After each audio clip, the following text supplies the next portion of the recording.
え。お前らが大事だからだ。他の誰よりも。笑いやがった。一体何がそんなにおかしかったんだろうな。サシャが死んだことのどこが。戦え。 L'attaque des Titans saison 4 épisode 10, beau principe, nous a été livré avec un lot d'informations non négligeables, grâce auxquelles on peut répondre aujourd'hui à la question suivante, pourquoi Eren a vrillé? Se retrouvant pied au mur à chaque saison, ce dernier par manque de temps a été obligé de prendre des décisions et d'en assumer les conséquences, quitte à rompre les liens avec ceux qu'il aime pour leur bien. Voilà pourquoi je vous invite fortement à mettre des RIP Hansi dans les commentaires, car cette dernière s'est mangé le plus gros coup de pression de sa vie.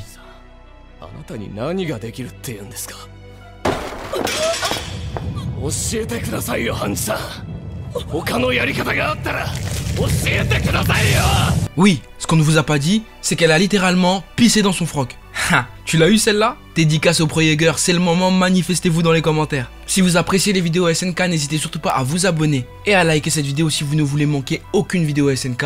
La vidéo d'Armin sortira sans doute cette semaine. Et ma vidéo vérité et mensonge sur les titans est toujours disponible sur la chaîne. N'hésitez surtout pas à aller la regarder après cette vidéo, je pense que vous allez kiffer. Et j'en profite pour vous rappeler que mon concours qui vous permet de gagner le jeu de votre choix, un chèque cadeau de 100 € et les 14 premiers tomes de Demon Slayer est toujours disponible jusqu'au 5 mars. Un concours, 3 gagnants, 3 lots. Ce concours, il est pour vous remercier de tout votre soutien sur ma chaîne musique et sur ma chaîne Afro Rocher en général. Donc si tu veux participer pour gagner soit le jeu, soit les tomes de Demon Slayer, rien de plus simple. Follow mes comptes Nox et Afro Rocher sur Instagram, puis tu vas sur mon compte Insta Nox, tu likes et commentes ce post en taguant 2 amis et en mettant des flammes. C'est tout. Et si t'es plus intéressé par le chèque cadeau de 100 €, pour ça rien de plus simple. Il te suffit de réaliser un TikTok sur mon son Gun Salute et de taguer mon compte NoxRK et mon compte Afro Rocher sur TikTok. Et tu peux faire ce que tu veux, soit une danse, soit un AMV, c'est toi qui choisis. Juste les gagnants seront sélectionnés le 5 mars 2021. Si tu comptes participer, je te souhaite bonne chance. Bref, repassons à la vidéo. Pour mieux comprendre le comportement d'Eren,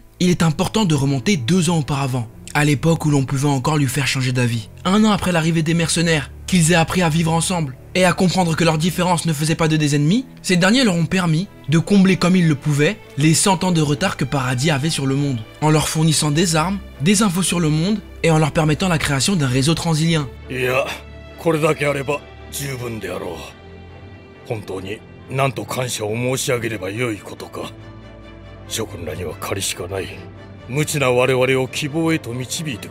On peut dire que c'est les morts qui ont ramené la RATP et la SNCF sur Paradis. Mais leur création la plus importante fut le port permettant aux Eldiens de faciliter l'échange avec les mercenaires, mais surtout pouvoir accueillir d'autres peuples et créer des alliances. Car ayant vécu en autarcie, loin de tous jusqu'à présent, personne ne les connaît réellement. Et l'étiquette d'île du démon reste scotchée sur l'emplacement de Paradis. Mais grâce à Sigegger, nos exilés vont recevoir la visite d'un allié de choix, le clan Azumabito.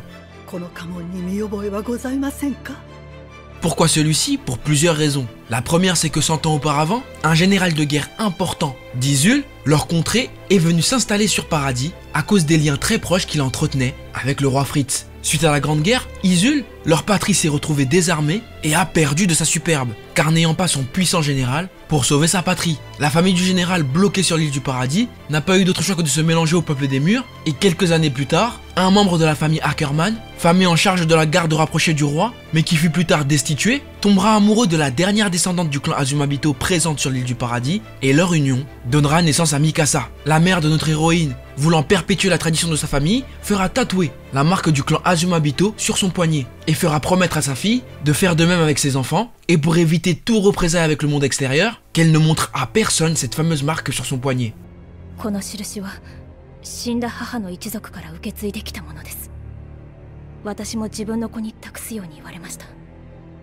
Et tout cela fait que Mikasa pour la contrée d'Izul est une héritière noble de par son tatouage qu'elle a au poignet et peut demander asile dans les contrées d'Izul quand elle le veut. Et alors qu'on pouvait sentir Kiyomi sincère quant aux paroles qu'elle a prononcées envers Mikasa, quelle ne fut pas notre surprise d'apprendre dans le plus grand des calmes que Mikasa n'était qu'un prétexte pour Izul, pour pactiser avec Paradis, car ce qui les intéressait vraiment c'était leurs ressources de matières premières, dont notamment la pierre explosive gelée qui permet à l'équipement tridimensionnel de fonctionner. Et c'est là l'un de mes premiers problèmes avec l'animé, c'est que normalement, dans le chapitre 107, qui adapte une partie de cet épisode, nous avons l'origine de ces pierres ainsi qu'un bon nombre de révélations sur Sig.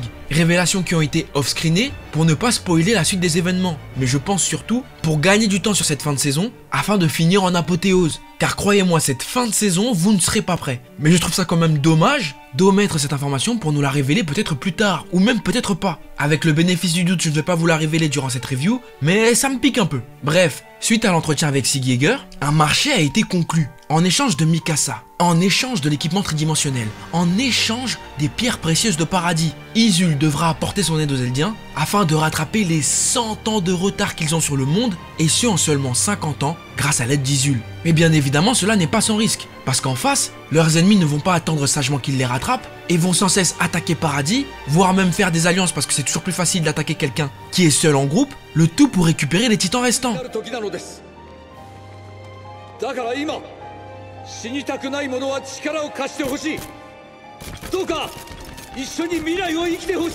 Souvenez-vous du discours de Willy Tybur, qui voulait attaquer Paradis pour cela. Il fallait donc trouver un moyen pour faire en sorte que leurs ennemis ne les attaquent pas durant tout leur temps de développement. C'est la raison pour laquelle Sig a développé un plan en 3 points pour permettre cela. Premier point, et pas des moindres, déclencher un mini grand terrassement juste pour le flow. Juste pour dire t'as vu? Juste pour dire que faut pas blaguer. Comme ça c'est clair et tout le monde est au courant que là faut les laisser tranquilles. Ensuite, développer militairement Paradis durant ce laps de temps où ils ne se feront pas attaquer. Et enfin, dernière étape,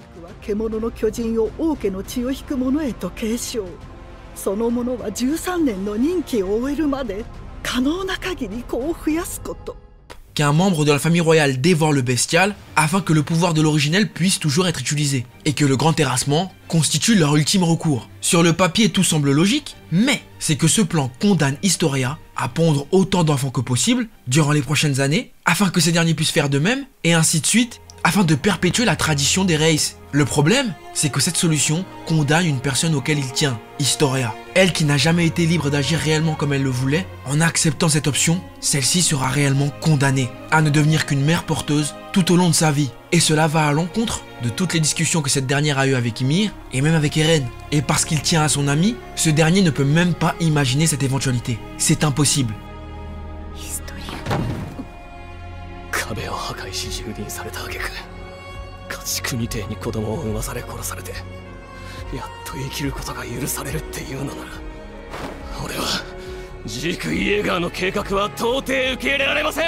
Et c'est là le premier point qui a commencé à faire vriller Eren. Car s'étant juré de protéger ceux auxquels il tient, ce dernier ne souhaite pas que l'on sacrifie son ami. Il ne le supporterait pas. C'est à ce moment-là que dans un ultime recours, il se demande si une autre solution est envisageable. S'il est possible d'agir autrement. Une autre solution, n'importe quoi, tout, mais pas ça. Dans le fond, les autres peuples ne les connaissent pas réellement. Ils ne sont pas réellement les démons dépeints dans les récits Mar. Alors il y a forcément un moyen en discutant de s'entendre. C'est ce qu'il pensait. C'est la raison pour laquelle ils demandèrent à Kiyomi de voir s'il était possible d'obtenir d'autres alliés, d'autres peuples ne voulant plus faire la guerre, d'autres peuples cherchant juste à ramener la paix. Et alors qu'il était plein de bons sentiments, prêt à tendre cette main pour conclure un pacte avec les autres contrées, c'est alors que l'on apprend que le clan Azumabito n'a jamais eu envie de les aider à conclure un pacte avec les autres peuples, voulant garder toutes les ressources de Paradis pour elle. Attristé par cette nouvelle, Eren se rend à l'évidence. Il manque de temps. Dans moins de 2 ans, Sig devra léguer l'originel à Historia, et dans 5 ans, ce dernier devra léguer son titan. Il a bien conscience de la fatalité qui va arriver, que de toute façon il n'est qu'un soldat, il n'est qu'un pion, une arme pour Paradis. La preuve alors qu'il s'est exprimé sur ce qu'il ressentait vraiment. Lors de la grande réunion, on lui a confié la tâche d'aller refaire le chemin de fer avec son équipe. Sa parole ne compte pas. Et est-ce qu'elle a déjà compté un jour? Peut-être, mais aujourd'hui ce n'est plus le cas. Que lui reste-t-il alors comme option? Choisir un successeur pour son titan. C'est alors que chacun se propose, pour récupérer cette lourde tâche, de Mikasa à Jean et de Konya à Sacha, tous se proposent sans réellement comprendre ce que cela implique. N'est-ce pas Sacha?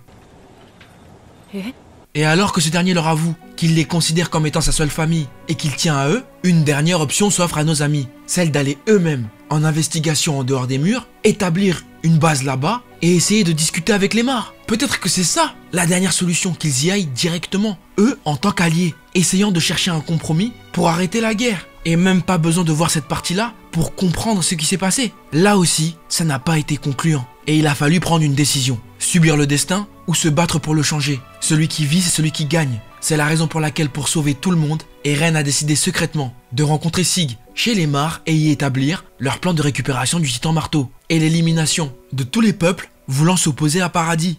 Mais avant de partir, il fallait qu'il protège Historia de tous ceux qui souhaitaient la transformer en titan. C'est pourquoi c'est sans doute lui qui lui a demandé de tomber enceinte, sachant pertinemment que pour préserver la lignée royale, les membres du corps armé ne voudraient jamais la transformer en titan. Cela expliquerait la raison pour laquelle elle a choisi ce random assez rapidement, car vous le savez tous, le grand amour de sa vie, c'est Ymir. C'est donc un Eren motivé par la survie et la protection des siens qui revient en tant que prisonnier sur Paradis après avoir poussé les Eldiens à se salir les mains pour leur propre survie. Mais ce dernier semble quand même éprouver quelques doutes, car il a commis l'irréparable et beaucoup trop de gens sont morts par sa faute, dont Sacha. Ce dernier s'en veut mais il n'a pas le choix. Il était face au dilemme du tramway, sacrifier une vie ou en sacrifier plusieurs pour atteindre son objectif. Et pour ça il a besoin de haine. Toute cette haine qu'il a accumulée en lui toutes ces années, tout ce désespoir, tous ces regrets, toutes ces désillusions sont aujourd'hui le moteur qui le font avancer. Et faisant ainsi que ses propres amis ne comprennent même plus qui il est, au point que Connie, parce qu'il a mal interprété sa réaction lors de la mort de Sacha,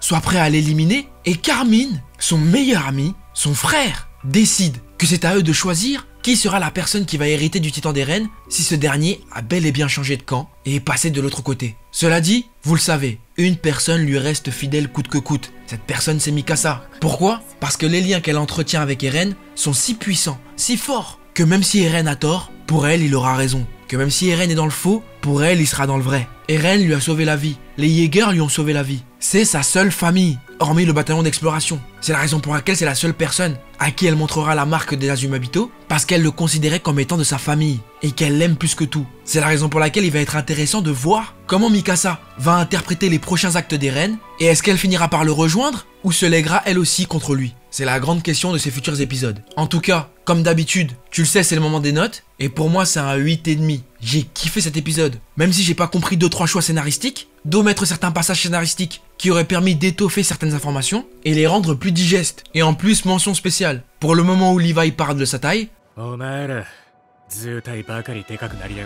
ça m'a tué, et où Mikasa porte des grosses barres de métal normales, comme si c'était une meuf du chantier. Ça m'a bien fait rigoler. Mais là, ce qui m'intéresse, c'est d'avoir ton avis, frérot Serette. Qu'est-ce que tu en as pensé? Dis-moi tout dans les commentaires, j'ai hâte de te lire. Voilà, sur ce, c'est la fin de cette vidéo. J'espère qu'elle t'aura plu. N'hésite pas à mettre un gros pouce bleu si tu l'as apprécié. Abonne-toi à la chaîne et rejoins la famille, frérot, c'est important. Suis-moi sur les réseaux sociaux, Facebook, Twitter, Instagram et TikTok. N'oublie pas que tous les liens de mon concours pour gagner le jeu de ton choix, les 14 tomes de Demon Slayer et la carte cadeau sont dans la description. Et mon dernier clip est disponible sur ma chaîne musique. Tout ça, c'est en description. Et quant à moi, je te dis à très vite sur cette chaîne pour de nouveaux contenus. Sayonara, frérot, et Serette, bisous.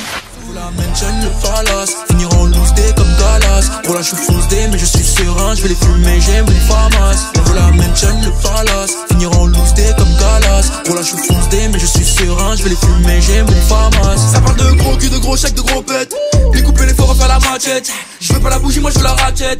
Je veux pas la bougie, moi je veux la ratchet. Elle sera jamais ma carte, je suis pas offset. Mais elle est mignonne, elle a des faussettes, des fossiles, des faux seins et des faux seufs. Elle va me ruiner, je vais finir homeless. J'aime trop la vérité quand elle blesse. Poto t'es rincé, faut que tu te laisses. Mon ex est revenu depuis qu'elle a vu que je fais des milliers de vues sur le net. J'aime trop la vérité quand elle blesse. Poto t'es rincé, faut que tu te laisses. Mon ex est revenu depuis qu'elle a vu que je fais des milliers de vues sur le net. Fuck le